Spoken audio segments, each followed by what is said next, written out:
jalea real que fortalecen la fibra capilar, revitalizándola. Tu pelo con menos caída, fuerte y resistente. Para la caída, Tío Nacho Herbolaria.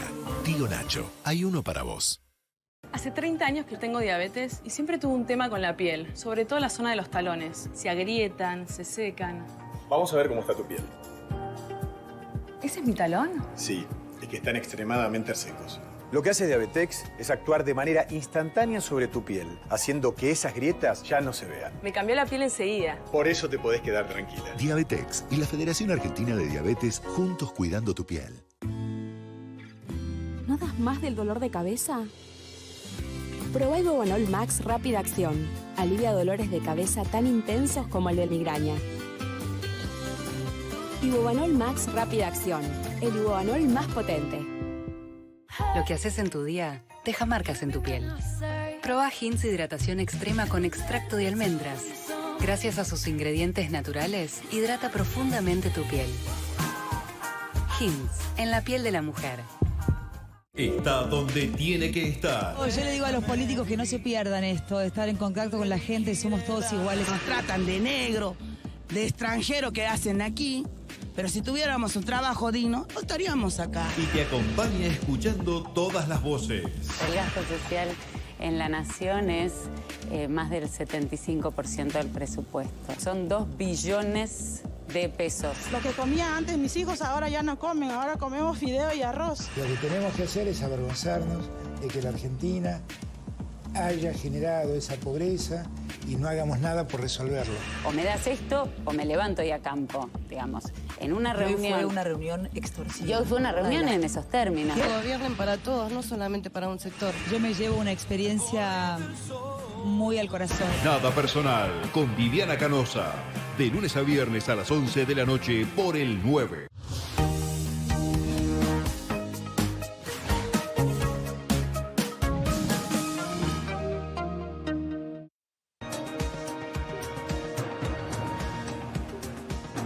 Bien, nos metemos con San Lorenzo de Almagro. Y digo nos metemos porque vamos a observar algunas cosas, algunos detalles.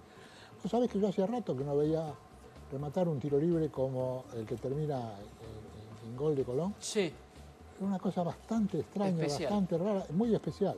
A dónde va dirigida la pelota y cómo es impactada por el cabeceador. También muy particular la formación de San Lorenzo, decidió 7 cambios, influenciados básicamente por la fecha FIFA, muchos jugadores que jugaron lejos, por ejemplo los paraguayos, y además, bueno, la venta de Senesi, ahora ya no está Senesi, con lo cual una saga central renovada, y esto se vio en una cancha de muchos afectos para Pizzi. Pizzi es un hombre de Colón, ahí es el Juanchi, y este partido, ahí está el Pulga Rodríguez, Ale.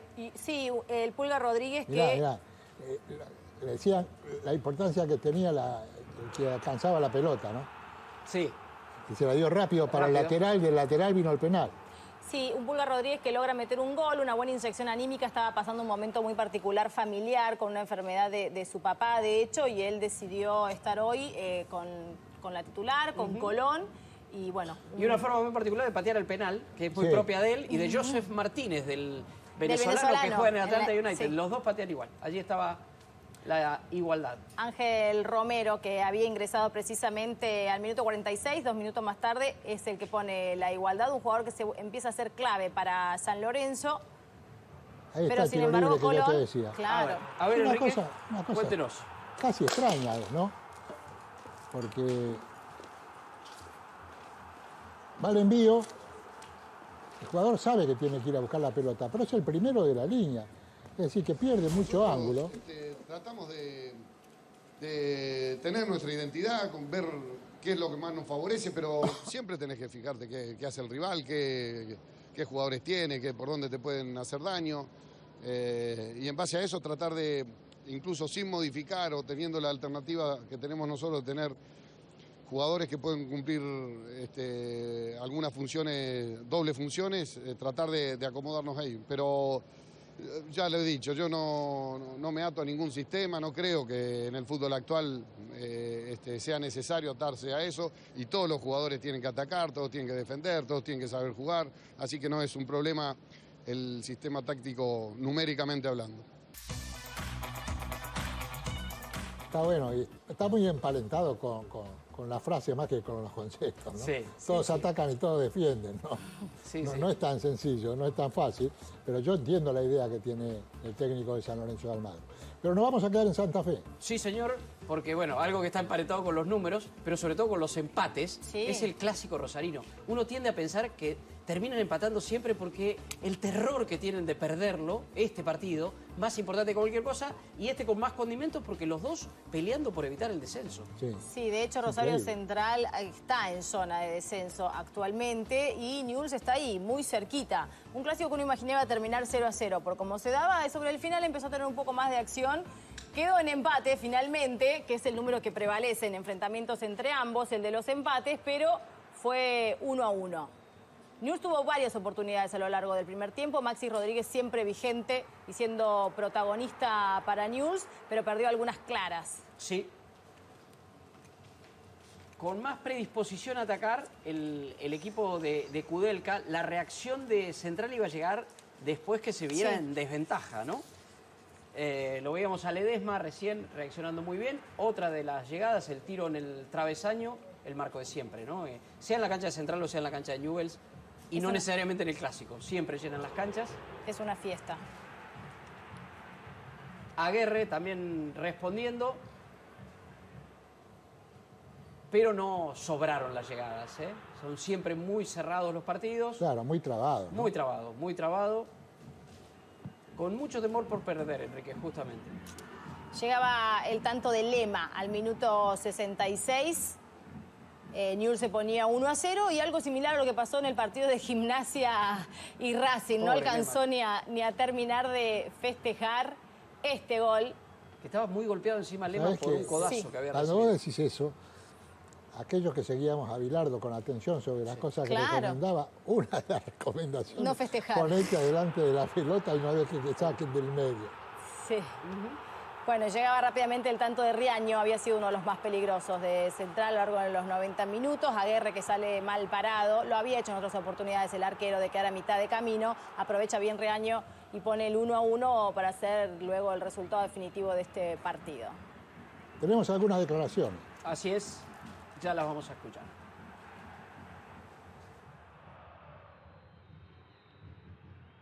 Complicado, difícil, intenso por momentos, donde abrieron el partido ellos con un gol y ya fue mucho más intenso en la etapa final del partido, entonces se hizo complicado.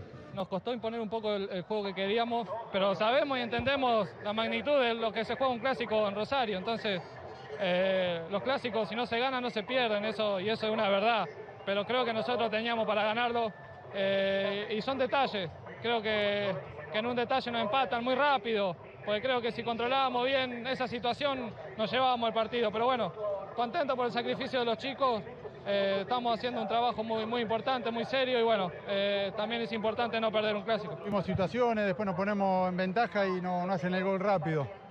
La verdad que da un poco de bronca, nos vamos con un sabor amargo, porque creo que fue la única jugada que tuvieron ellos, pero bueno, nada, se dio así.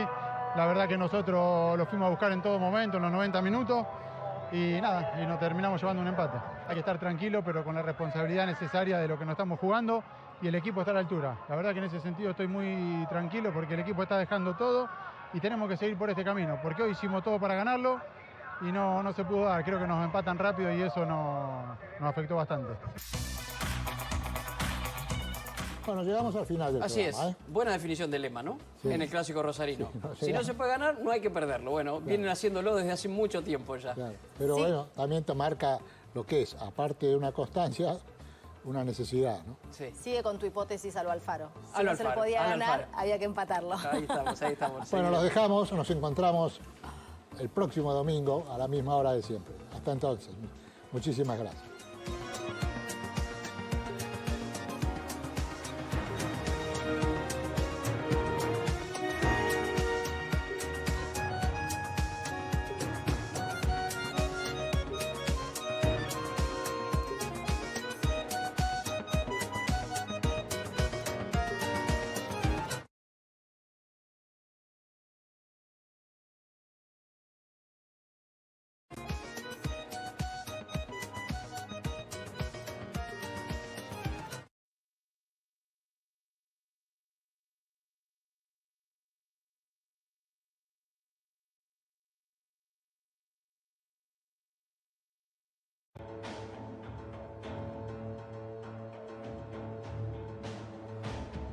Estamos en Curitiba, Brasil. Vamos a entrevistar a Lula da Silva. Somos el primer medio argentino que luego de 6 meses de gestión ha conseguido esta entrevista exclusiva.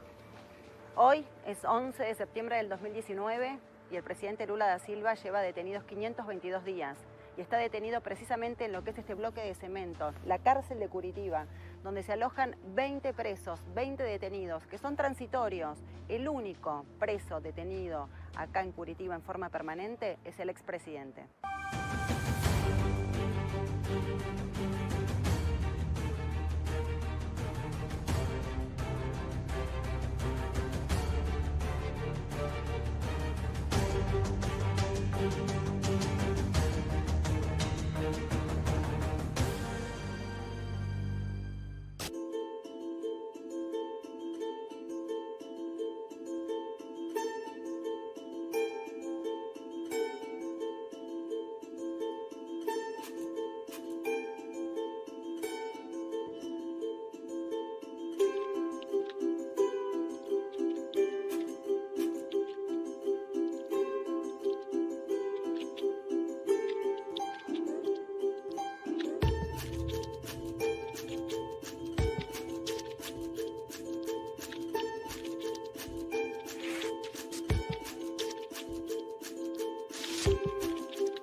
Presidente, una alegría verlo y traerle el saludo de los argentinos que tienen mucha expectativa de poder conocer su mirada sobre la situación actual de nuestro país, de Brasil y América Latina. Le queríamos preguntar qué impacto piensa que va a tener el triunfo de Alberto Fernández y Cristina Kirchner en la política doméstica de Brasil. Olha, eu penso que o impacto mais desejável é que o povo argentino recupere o direito de ser feliz. O povo argentino já viveu a experiência do governo do Kirchner e da Cristina e viveu a experiência do Macri. É impressionante como, em pouco tempo, o Macri conseguiu destruir a Argentina. É impressionante. Estou fora do governo há quase 10 anos, que foi o melhor período de Argentina e de Brasil. Portanto, o Brasil, ao invés de ter um presidente que fala asneira contra a Argentina, o Brasil deveria saber que a Argentina é o país mais importante na relação com o Brasil em toda a América do Sul e que o Brasil deve tratar a Argentina como parceiro, como aliado e não como inimigo. Chega do tempo dos militares, que quando estava se construindo Itaipu, os militares argentinos falaram em construir bomba atômica, dizendo que Itaipu era para inundar Buenos Aires. Ou seja, o Brasil precisa de paz. O Brasil precisa de harmonia com a Argentina, de harmonia com todos os países, para que a gente possa, em tempo de paz, em tempo de democracia, crescer e melhorar a vida do povo que nós representamos. É isso que o Brasil precisa. E por isso, a vitória de Fernandes significa a possibilidade de melhorar muito a relação Brasil e Argentina.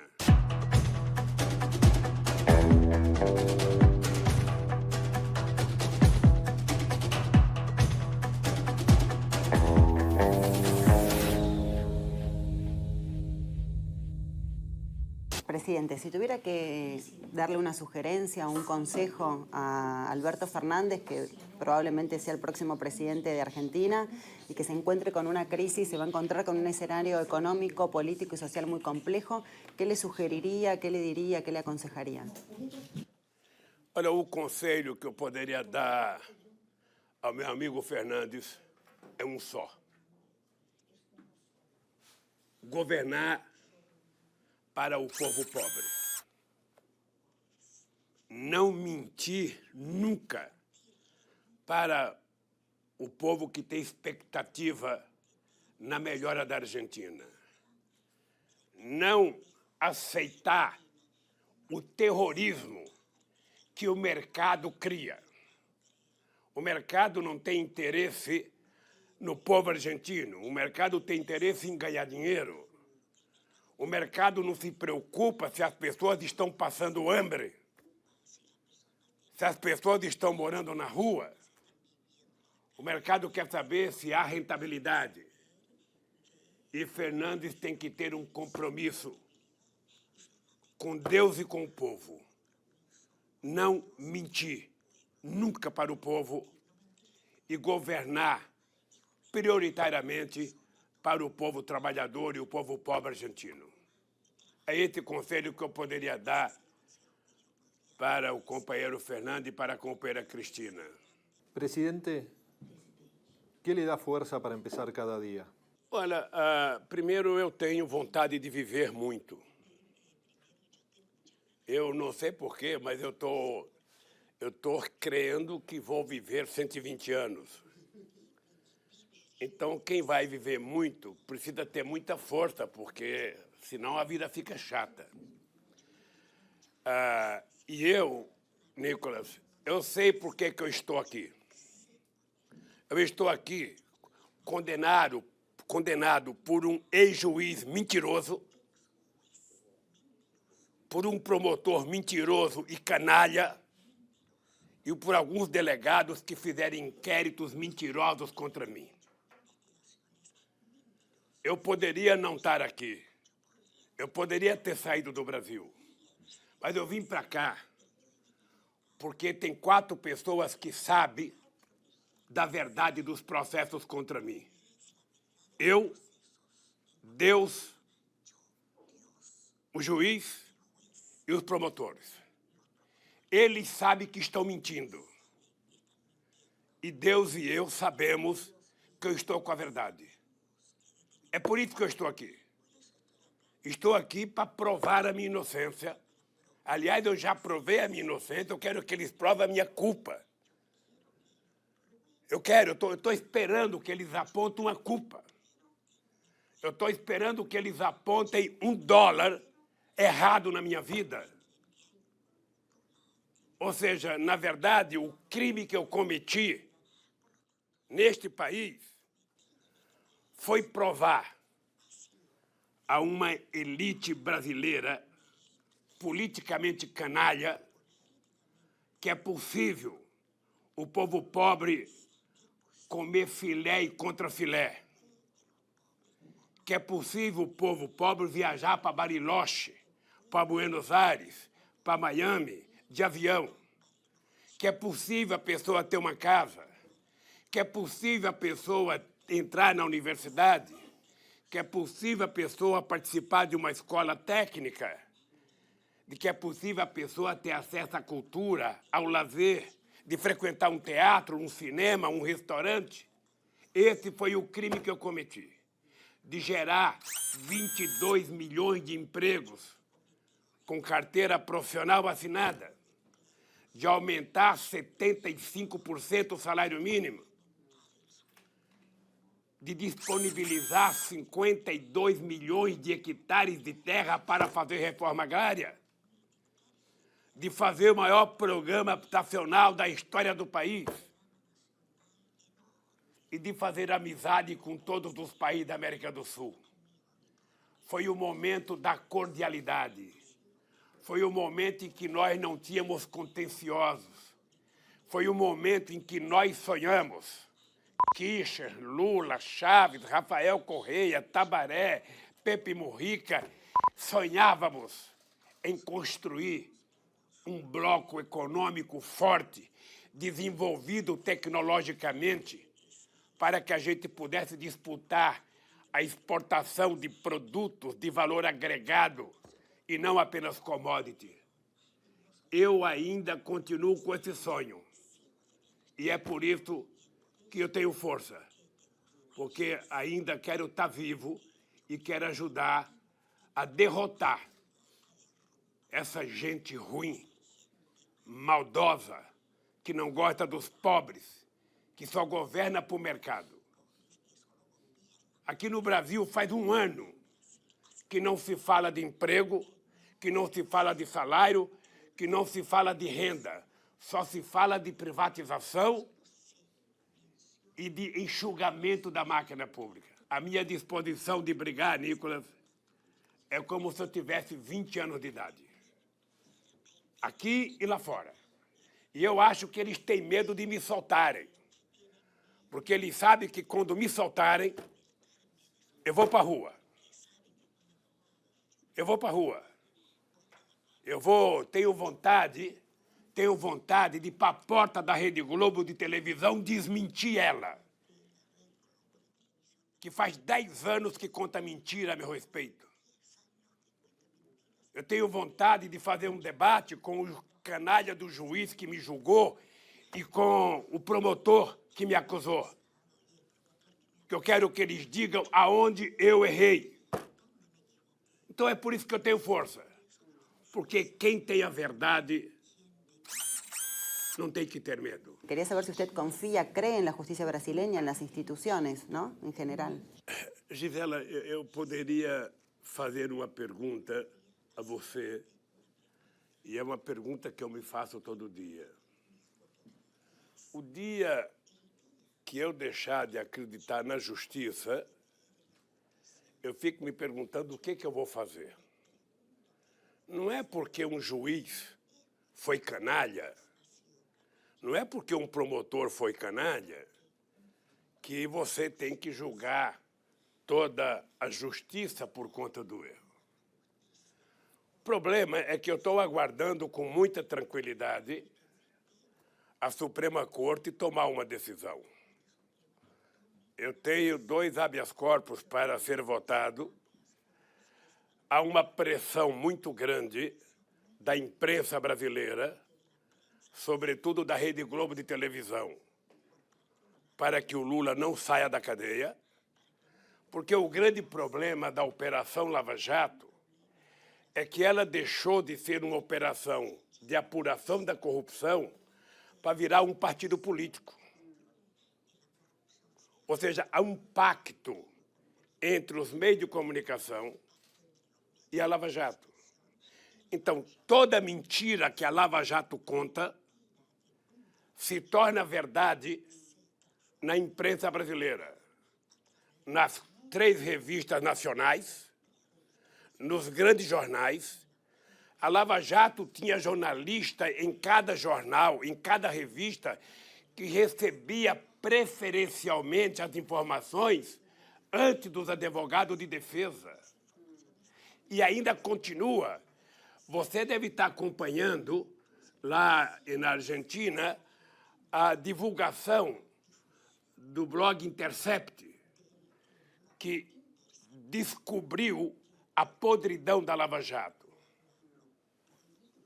Para a grande imprensa brasileira, não existe Intercept. Nenhuma denúncia feita pelo Glenn é divulgado pela grande imprensa.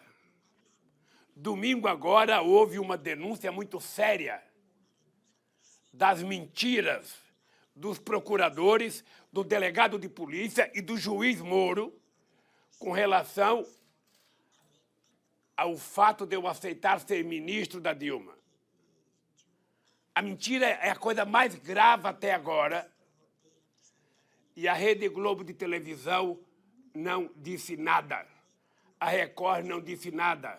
O SBT não disse nada. Ou seja, a imprensa não consegue se desvincular da Lava Jato. Porque na hora que o Lula for solto, uma parte da Lava Jato estará desmoralizada. Porque até agora só contaram mentira contra mim. Só contaram mentira. E eu estou com muita sede de vontade de, em liberdade, desmoralizar essa gente. Presidente, la mentira repetida y amplificada termina transformándose en estas sociedades en una verdad, que termina condicionando a la sociedad y su voluntad democrática. Uno lo ve en lo que fue el no a la paz en Colombia, el Brexit y la propia apertura del Brasil al neofascismo con Bolsonaro. ¿Cómo se enfrenta a eso? Não, e a eleição do Trump, que parece que é uma espécie de simbolismo, sabe, da chamada Primavera Árabe. Eu não sei se você tem noção, a Primavera Árabe começou no Egito, sabe, derrubaram o presidente que deveria cair mesmo, porque era um ditador, elegeram o Morsi, e aí, com pouco tempo, tiraram o Morsi, e quem está governando? Uma junta militar. E não tem mais protesto. Não tem mais protesto.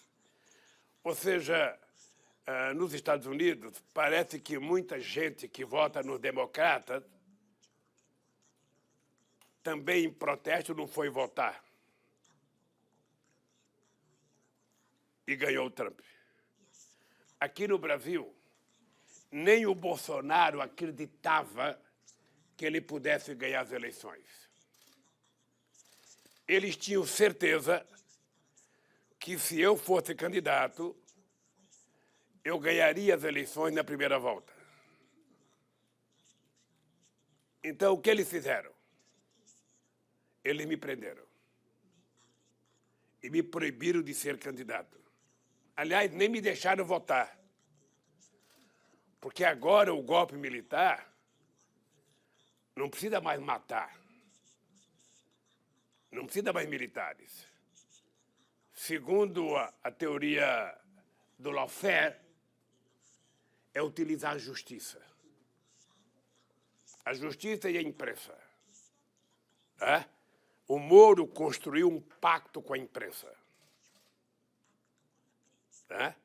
A imprensa, ela condena as pessoas antes do julgamento. A pessoa não vai mais num restaurante, a pessoa não sai mais de casa, a pessoa, sabe, o filho é perseguido na escola. É por isso que eu resolvi resistir. Por isso é que eu desafio cada juiz, cada promotor, cada delegado. Apresentem uma denúncia verídica contra mim.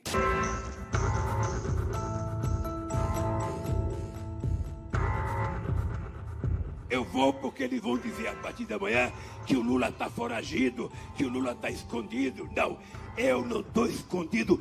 Eu vou lá na barba deles, para eles saberem que eu não tenho medo, para eles saberem que eu não vou correr e para eles saberem que eu vou provar a minha inocência.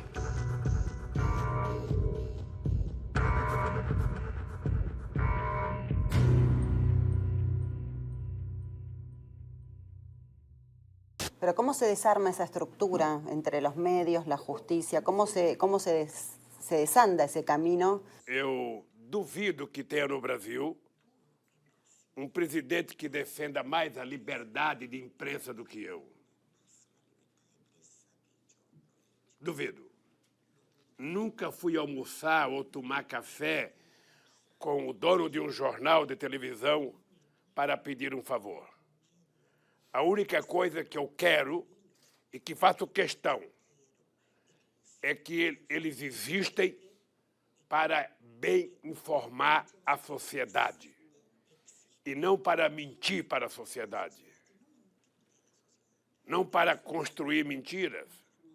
E aqui no Brasil foi construído muitas mentiras.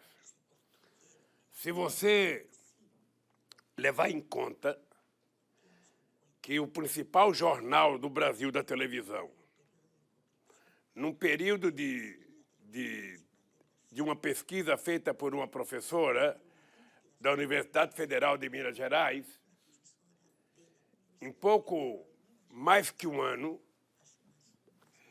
tem 80 horas no principal jornal dessa televisão falando mal do Lula. E, ao mesmo tempo, tem mais de senhora transformando o juiz mentiroso em herói. Ou seja, eles pensavam que a mentira ia vencer. E eu estou aqui para dizer para vocês, a verdade vencerá. Custa o que custar. Demore quanto tempo demorar. Mas o povo brasileiro vai saber a verdade. E saberá que essas pessoas que me acusaram não têm caráter. Utilizaram da justiça para fazer política. E o objetivo principal era não permitir que o Lula voltasse a ser presidente da República desse país. E que o PT não possa mais ganhar as eleições. O povo argentino, durante muito tempo, foi induzido pelos meios de comunicação a odiar Cristina, a odiar Kirchner, a odiar a democracia. Aqui no Brasil foi o mesmo. Aqui, a negação da política era transmitida 24 horas por dia pelos meios de comunicação. E o presidente eleito aqui, sabe, ele foi eleito com o apoio da elite brasileira e da imprensa brasileira, tentando destruir o PT.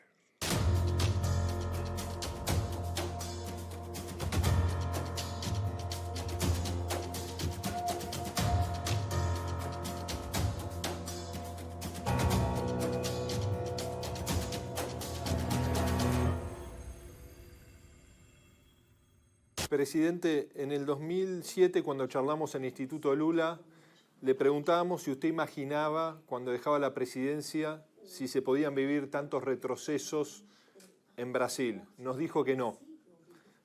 ¿Hasta dónde piensa que puede llegar hoy la degradación institucional y política de Brasil?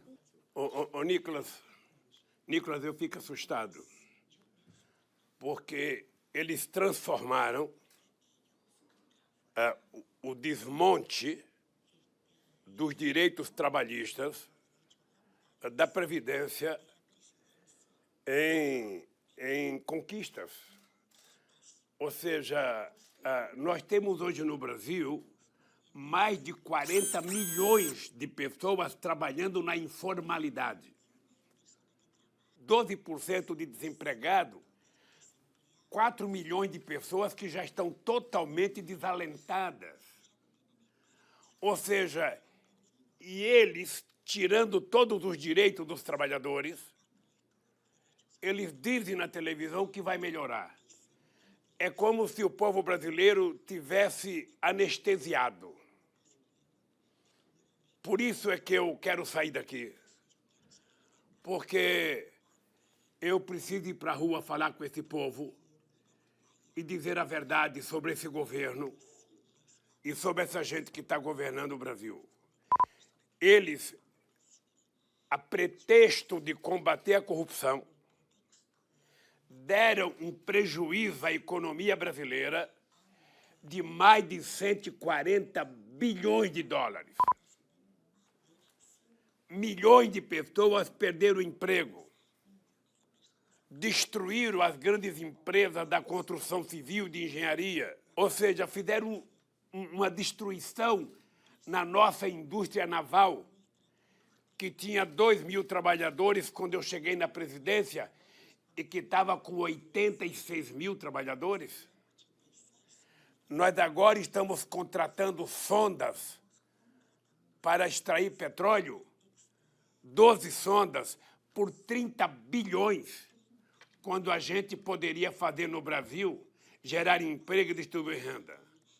Aqui no Brasil, o processo de privatização está pior do que o Menem fez na Argentina.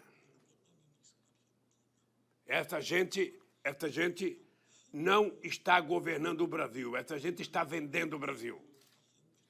É ódio ódio contra a América do Sul, ódio contra a América Latina, ódio contra a África e lambendo botas do governo americano.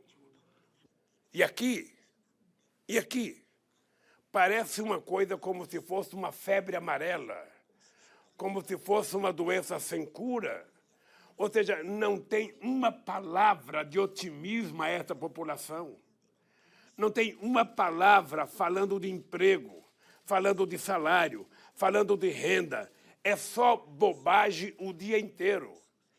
E ofende o povo argentino, e ofende o Fernandes, e ofende a Cristina, e ofende a Venezuela, e ofende a França, e ofende todo mundo. Ofende a Michelle Bachelet, ofende a democracia. Ou seja, esta semana o filho desse presidente disse que não é possível consertar o Brasil na democracia. O que ele quer dizer? É preciso que haja um regime antidemocrático? Hitler falava isso, Mussolini falava isso, e quantos ditadores falavam isso? Você lembra, no tempo do Menem, no tempo do ministro da Economia, Cavallo, que vivia em Washington bajulando o governo americano e a Argentina caindo. No Brasil era Fernando Henrique Cardoso e Malan. Ou seja, quando nós resolvemos não menosprezar os Estados Unidos, tratar com respeito os Estados Unidos, mas tratar com muito mais respeito e com prioridade os nossos parceiros. O Brasil, para o Brasil estar bem, a Argentina tem que estar bem, o Uruguai tem que estar bem, o Paraguai tem que estar bem, o Equador, a Colômbia, o Peru, o Chile, todos os países têm que estar bem, porque quando todos estiverem melhor, será melhor para todo o povo da América Latina. Porque pobreza não permite distribuição. O que permite distribuição é riqueza, é conhecimento. E é por isso que nós tratamos com muito carinho a nossa integração com a América do Sul e com a América Latina.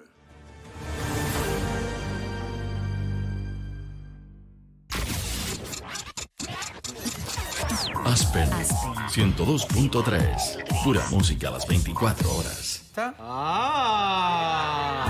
Mirar el show del problema está más bueno que comer dulce de leche a cucharada. Un poquito de dulce para tanta dulzura. Un poquito de dulce para... No, para tanta amargura. Pensé que venía... Tenemos dulce de leche para todos. Con Nico, todos se enamoran de la tarde del 9. Están todos calientes, dice Laura Ufal. Dulce de leche y el bolero. Dulce de leche per tutti.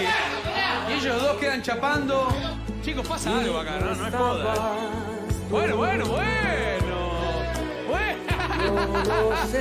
Que viva el amor, se quedó solo Alberto. Está confundido. Bueno, está bien, chicos, que viva el amor. Acá siempre cualquier muerto lo resucitamos desde el amor. El show del problema. De lunes a viernes a la 1:15 de la tarde. Por el 9. De lunes a viernes, las chicas se empoderan con Confrontados. Mirta considera que la gente quiere saber todo. Hay gente que no quiere contar. Estoy fascinado con este tema, con Verónica lesbiana. Estoy fascinado con esto. No tenemos sexo, dice. ¿Existe la amistad entre la mujer y la mujer? Es difícil porque tenés que a la vez hacer todo esto. Calma, no. Mirta. Lo de Mirta no está confirmado, lo estamos tratando de chequear. Tal vez sea tiempo que Mirta se guarde en el closet de una vez. Qué malos son ustedes. Confrontados. De lunes a viernes a las 3 de la tarde por el 9. Tardes para el asombro. Un camión se queda sin frenos, se lleva puesto uno de los autos, todo en realidad. Toda la cola de autos hasta todo, el peaje, absolutamente todo. Aplasta a un auto. Donde está Agustina, que la verdad volvió a nacer, digo, porque uno ve las imágenes. Gracias a Dios, Agustina está bien. Bienvenida al mundo, Agustina. La verdad que no lo puedo creer. Lo que me salvó fue la postura que manejo. Medio inclinado, ¿viste? Como para las atrás. viejas. Cuando sentí el impacto, yo me tiro para el lado del acompañante. No sabía lo que era hasta que salí. Todas las tardes, De lunes a viernes a las 4. por el 9. Es complicado tratar de verse bien en este ritmo los que no bailamos, voy a hablar por mí, los que no. Lo que dije, me costó el 0, por eso me enojé. Digo, en otro ritmo sí ponemos un 0, pero un 0 es falta de respeto. Parecía una mudanza de bajo presupuesto cuando la levanta, cuando baja la escalera. Nada que vos digas, esto lo rescato, el principio, el final. Nada. La previa, algo. Nada.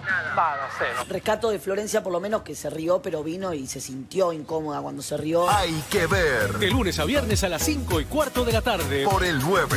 Beto es el conductor más completo. Bendita llegó para traerles toda la televisión. Para el show, Bendita no repara en gastos. Estamos convenciendo a los de arriba para que nos produzcan el disco cantado en inglés. Ay, a ver. En un perfecto inglés. Remember all the things that you don't find. When it ain't my heart to Estamos ensayando algunas temitas en perfecto inglés, por supuesto. Lo más importante somos nosotros. Bendita, 14 años. De lunes a viernes a las 8:30 de la noche. Por el 9.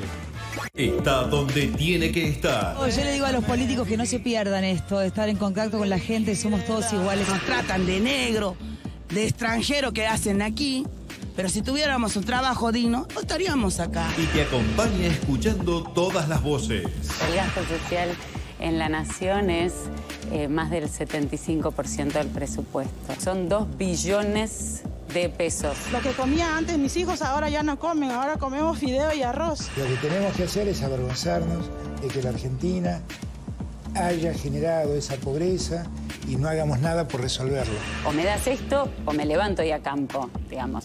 En una reunión... Hoy fue una reunión extorsiva. Y hoy fue una reunión en esos términos. Que gobiernen para todos, no solamente para un sector. Yo me llevo una experiencia muy al corazón. Nada personal con Viviana Canosa.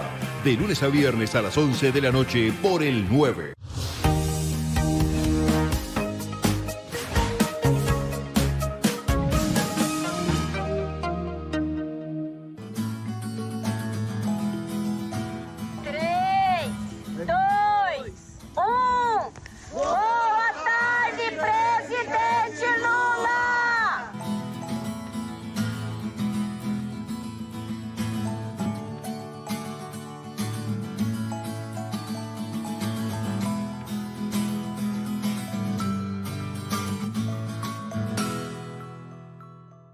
Presidente, quería saber un poco más de cómo es lo cotidiano desde el tiempo que lleva detenido, cómo es, sabemos que está mucho tiempo solo, que nos decían que está 22 horas solo por día, más o menos.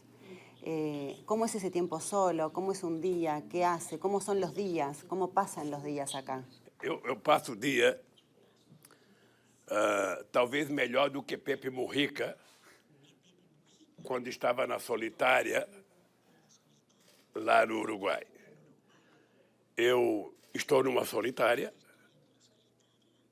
eu recebo os meus advogados, que vêm todo dia aqui, e a família que vem, um irmão e os filhos, uma vez por semana. Tá? Então, eu assisto muito pendrive, que eu recebo dos meus amigos sobre as novidades políticas do Brasil e do mundo.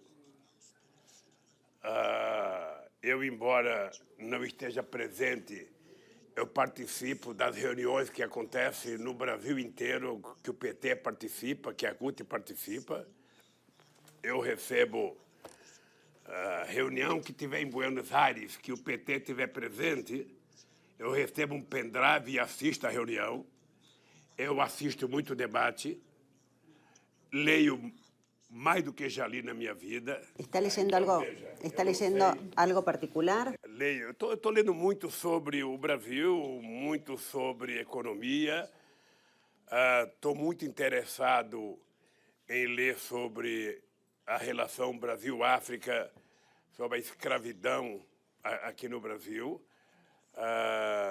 E leio outro tipo de livro. Eu recebo muitos livros. Então, eu fico impactado com algumas coisas, ou seja, a escravidão me impressiona demais o que aconteceu nesse continente durante mais de 300 anos. E o desprezo que a elite latino-americana tem pelos negros que prestaram tanto serviço para esse país. É por isso que, quando eu estava no governo, eu tinha uma preferência pela América do Sul e pela África, porque eu achava que o Brasil deveria criar novos mercados, novos parceiros, e que a América do Sul, eu não sei se você percebeu, que não tem nenhum país altamente desenvolvido da América para baixo. Toda a América Central, todo o Caribe, toda a América Latina é pobre. Só os Estados Unidos e o Canadá são ricos. E me parece que eles trabalham para a gente continuar pobre. Não é? Será possível que em 500 anos a gente não conseguiu criar uma Holanda, criar uma Dinamarca, criar, sabe, uma Noruega, uma Finlândia aqui na América Latina? Será possível? Ou seja, porque há um trabalho de não permitir que na América Latina tenha nenhum governo progressista que trabalhe a ascensão do povo pobre. Na verdade, eles não têm interesse. Durante quantas centenas de anos, a teoria na América Latina era que o Brasil era inimigo de todos os países fronteiriços, sabe? Que era preciso ter medo do Brasil. Eu lembro que, quando eu cheguei no governo, muita gente tratava o argentino como se fosse uma questão de piada, sabe? E eu achava que nós tínhamos que respeitar, parar de contar xiste sobre o povo argentino e tratar com respeito. E acho que nós conseguimos. Eu tenho saudade da relação que nós tínhamos com Kirchner y con Cristina. Presidente, Marco Aurelio García solía decir que no se tuvo la capacidad por momentos de acelerar la marcha de las transformaciones. Viendo el presente que hoy tiene Brasil, ¿en qué se debería haber avanzado más?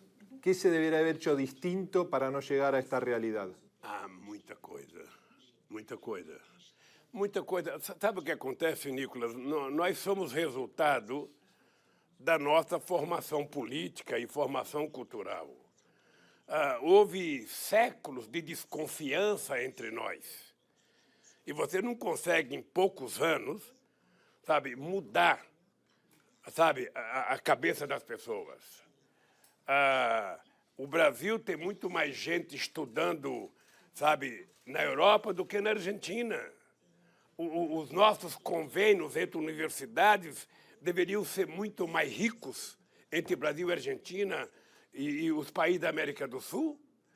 A Argentina tem uma tradição universitária muito grande, sabe? O Brasil não tinha ainda a primeira universidade, a Argentina já tinha feito a sua primeira reforma universitária. Então, a gente atrasou um pouco. A gente não criou o Banco do Sul que a gente queria criar.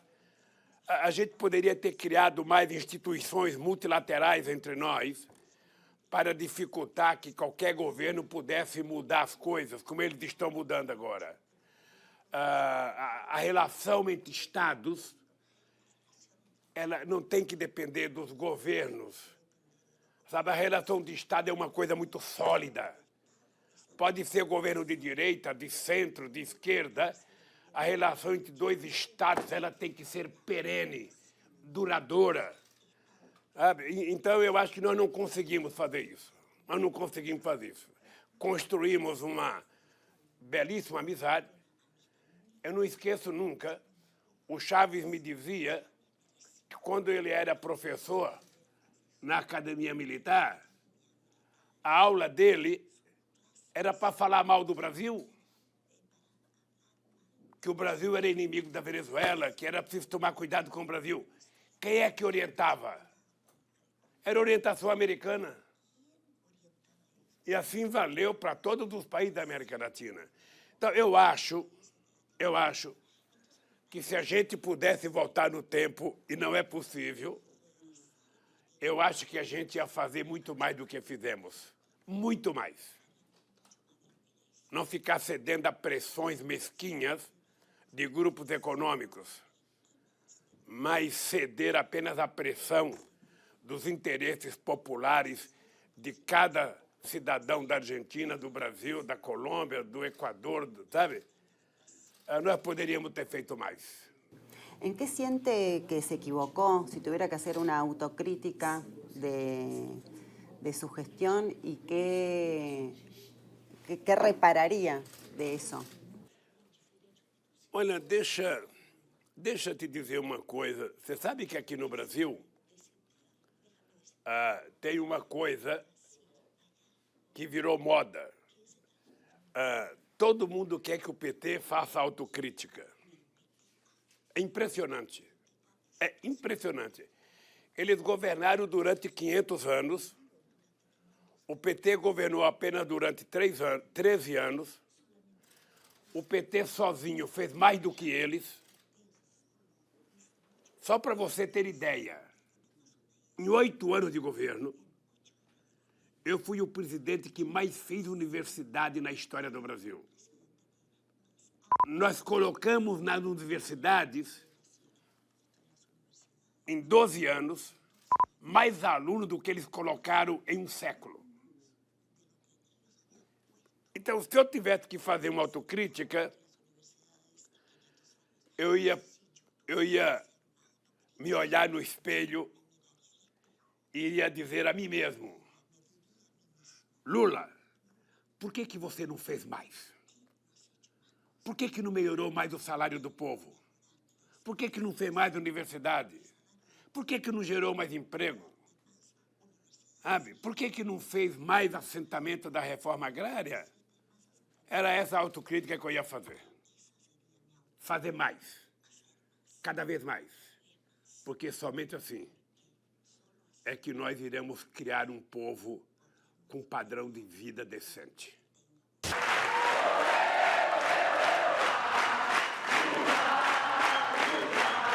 Apesar das nossas diferenças,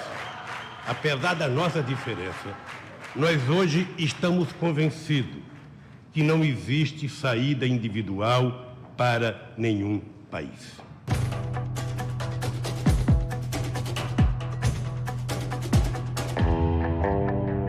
Aquele presidente do Sindicato dos Metalúrgicos pudesse chegar à presidência da República desse país.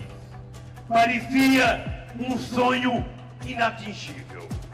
Parecia uma coisa impossível, porque a política no Brasil era feita para doutores.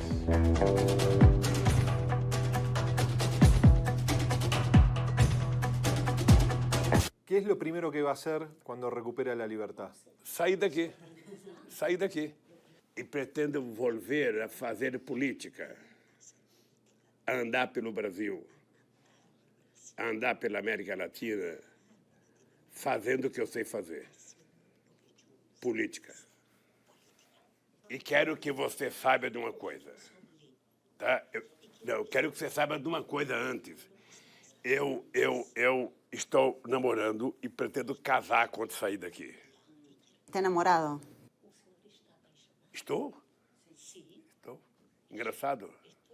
Estou com 73 anos, vou fazer 74 e estou como se fosse um menino de 20 anos. Eu digo todo dia que eu tenho 74 anos, energia de um jovem de 30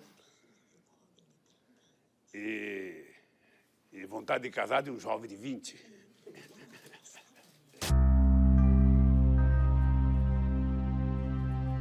Não é todos os dias que se encontra uma das figuras mais significativas do século XXI e a pessoa que, por direito, devia ser o próximo presidente do Brasil.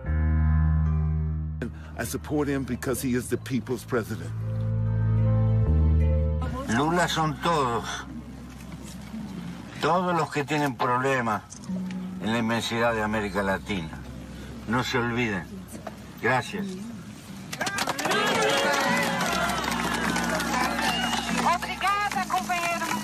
¿Quiénes le gustaría que lo venga a visitar que todavía no haya venido a verlo? Você sabe que é difícil dizer quem que eu gostaria, porque a visita a um preso político não tem convite. O preso não faz uma lista de convidados como se fosse num casamento. Ou seja, aqui as pessoas vêm porque querem vir. Eu te confesso que eu fiquei muito feliz, mas muito feliz com a visita do Fernandes. La detención de Lula, además, es una mácula al Estado de Derecho. A mí me preocupa enormemente que estas cosas ocurran en nuestro continente.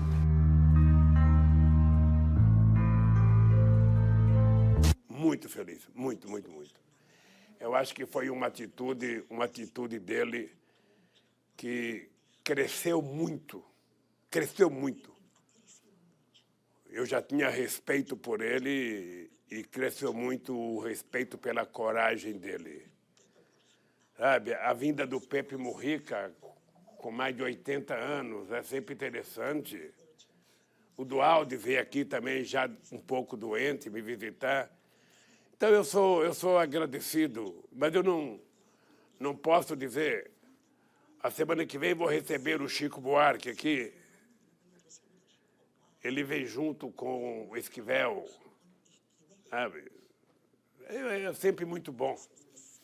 É pouco tempo, é só 1 hora de visita, sabe?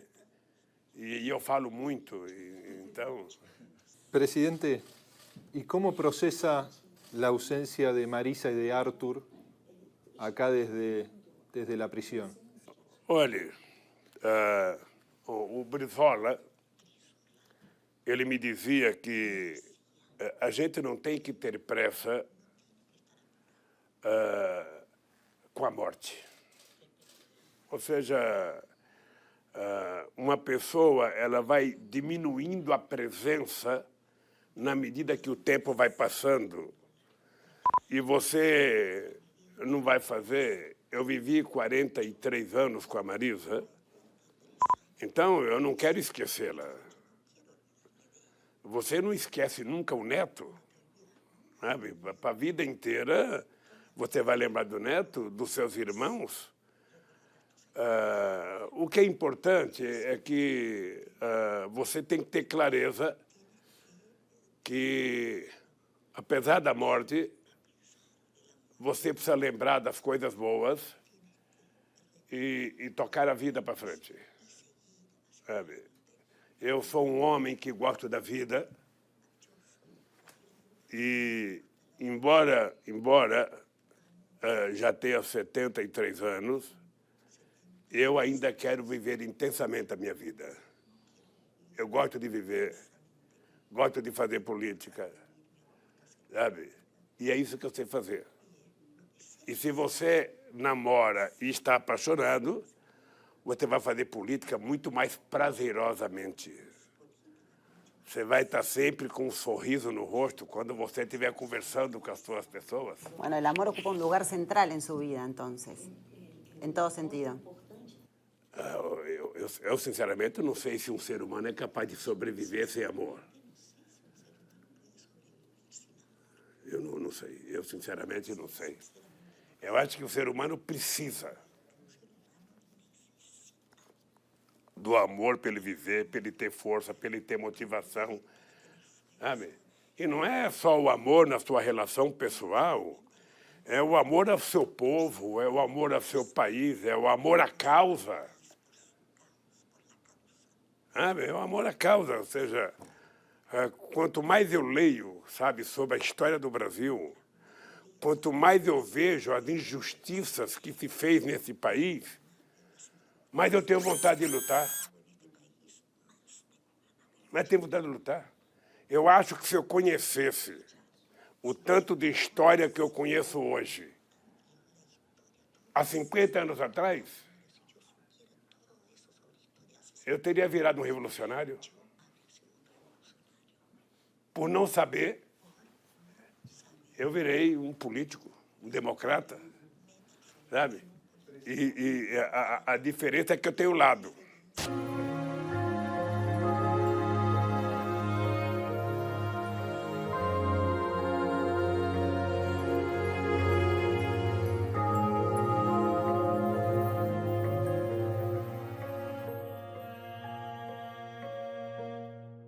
Presidente, ¿y se ve nuevamente en el Palacio de Plano Alto? Olha, essa pergunta só Deus pode responder.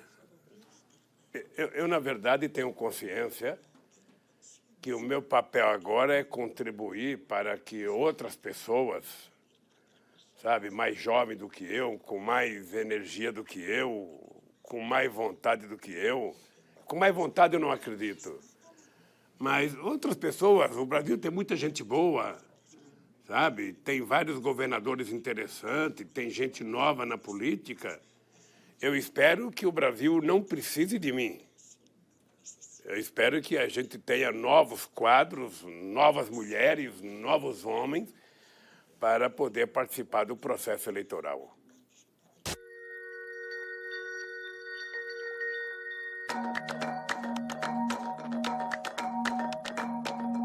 Presidente, ¿qué mensaje le daría al pueblo argentino y a los latinoamericanos como despedida de esta entrevista? Eu quero dizer ao povo argentino e ao povo brasileiro, nós precisamos de muita democracia.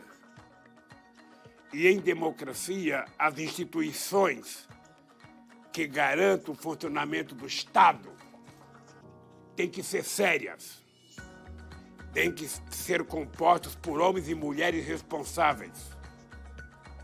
E que quanto mais democracia, quanto mais paz, mais a Argentina vai crescer, mais o Brasil vai crescer e mais o povo vai melhorar de vida. O povo não quer muito, o povo não quer muito. O povo quer tomar café de manhã, almoçar e jantar todo dia. O povo quer ter o direito de ter uma casa para morar. O povo quer ter o direito de poder, uma vez por mês, ir num restaurante e levar sua família para comer.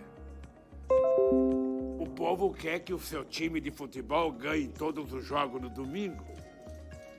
E o povo quer tomar uma cervejinha no final de semana, comer um churrasco.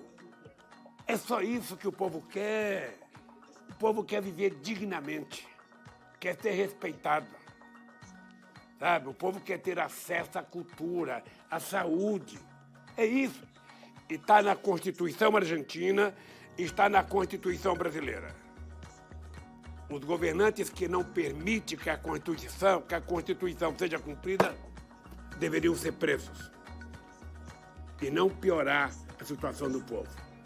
Por isso, eu peço a Deus que proteja o povo argentino e que permita que eles conquistem o direito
Hola, bienvenidos. Pasamos a resumir toda la actividad nacional e internacional en Campeones por el 9.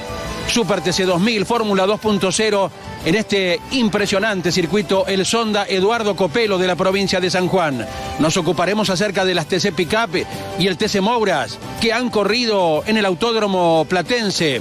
Mucha actividad internacional también con argentinos corriendo en el exterior. Todo resumido en media hora de automovilismo, como cada domingo a la medianoche lo compartimos ya mismo. Sébastien Ogier comienza a descontar en el Mundial de Rally y se ilusiona con alcanzar un nuevo título. El francés venció en el Rally de Turquía con el Citroën y así se colocó segundo en el campeonato, descontándole a Ott Tanak, quien el sábado abandonó por el golpe contra una piedra que dañó su Toyota Yaris. La marca Citroën consiguió el 1-2, algo que no se daba desde Argentina 2015, ya que detrás de Ogier se ubicó su compañero Esapé Calapi, mientras que en el tercer lugar culminó Andreas Mikkelsen. Con estos resultados, Ott Tanak continúa al frente del certamen con 210 puntos, seguido por Ogier con 193 y Thierry Neuville, que tiene 180. La próxima fecha del calendario será entre los días 3 y 6 de octubre en Gales.